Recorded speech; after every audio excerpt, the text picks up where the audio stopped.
I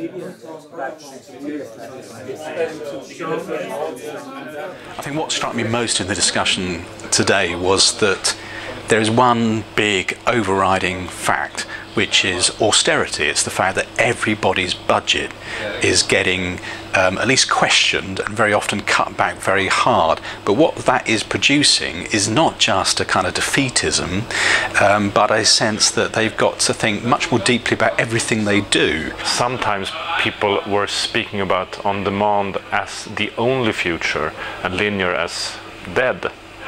And I disagree with that. The main message, I will think that we have a sort of common sense that trust and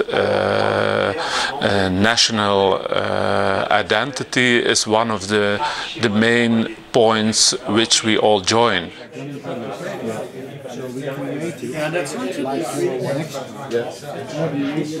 It's a substantial challenge and task for us to explain what we are here for, what we could contribute for the audiences, that means for the individual media user and society, in order to develop a new USP for public service media. I've grown up within the UK about public space and about public broadcasters being there as defenders of a public space or a digital public space, which is not about a proprietor's views or about a conglomerate's views, but actually a space in which the public can consume content knowing that it's there for its own sake. That's an idea which I think is very strong. How we build on that idea and how you build that into what people are trying to achieve, that's the next challenge. We will always be somehow the odd man out in this new media environment, which is more and more, of course, a web-based and social media-based environment. I think we've got a choice here. Do we focus on putting our content out, for instance, our fiction, our drama, our serial fiction on Netflix, or should we try to get our player out? For me, the main challenge is to know how the radio has its place in this digital future. And for me, it's very important that the future will also secure the content of our public service media. I'm pretty much against the idea we can offer our viewers soap operas and then we will deal with all our problems. I think that we must be more clever than that, and that also we can change our audience and tell them we can give you the right values, stay with us, and that we can achieve that goal on the end. There's no doubt that the dynamics of how you fund public service media are changing. There is a greater reliance on direct government funding. There is a change away from the license fee towards the household tax or the universal tax.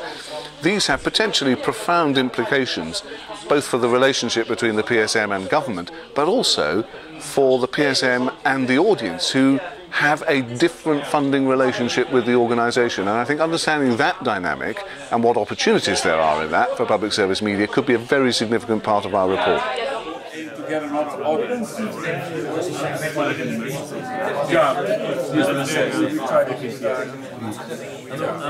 think the big message I take home is that, yeah, there's one hell of a problem facing public service media. I don't think you could doubt that. But people here, at least, weren't just moaning. They were trying, at least, to think creatively and to think strategically about innovative ways of meeting those problems. The next level is probably trying to focus. We have to reduce the number of brands that we have. The first thing I take home to my colleagues from this first session is we're not alone. Other people are out there trying to work their way through these conundrums. Second thing is, are we looking wide enough for insight and for ideas? Because I've heard a few ideas today that I need to go back and synthesise, but I think quite interesting.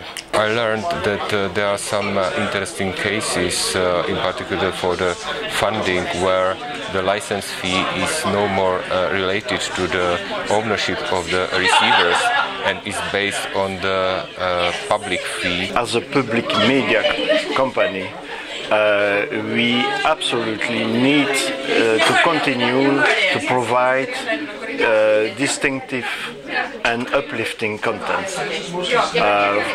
free of charge for the user, for the citizen. Almost every public broadcaster is under attack So we really need to find a sort of master plan how to deal with this. I'm very optimistic about the future of this group. I think that on the end of this process we will have good answers.